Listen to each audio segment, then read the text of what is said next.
Bonjour, nous sommes à l'approche de Toubishvat et à Toubishvat le blé est à l'honneur puisqu'il fait partie des 7 fruits d'Israël, même si en réalité c'est une céréale. Alors je vais vous expliquer comment est-ce qu'on peut cuire le blé sans cuisson vraiment. Alors qu'est-ce que je fais? J'ai mon blé, voilà, je vous montre un peu du blé, c'est du blé tout ce qu'il y a de plus normal que j'ai acheté. Et ce blé-là, je vais le tremper pendant une nuit. Je vais tremper dans l'eau pendant une nuit pour qu'il devienne un peu plus tendre quand même.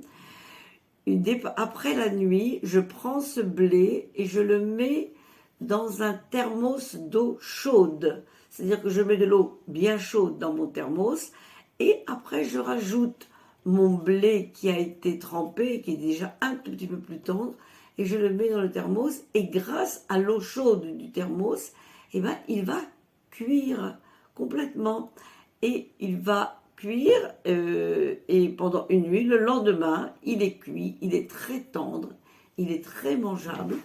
Et là, ça va être une base pour faire une salade. Vous rajoutez des petits légumes, vous assaisonnez avec un peu d'huile, du sel, enfin d'huile d'olive, un peu de sel, un peu de poivre, un peu de ce que vous voulez, des herbes aromatiques.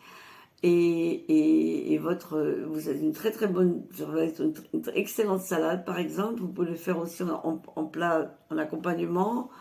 Enfin, ce que vous voulez.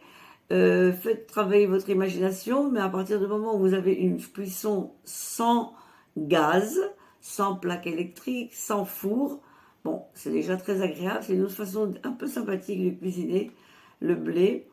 Essayez, peut-être que vous allez l'adopter aussi. Et je vous souhaite tout Bishvat Sameach.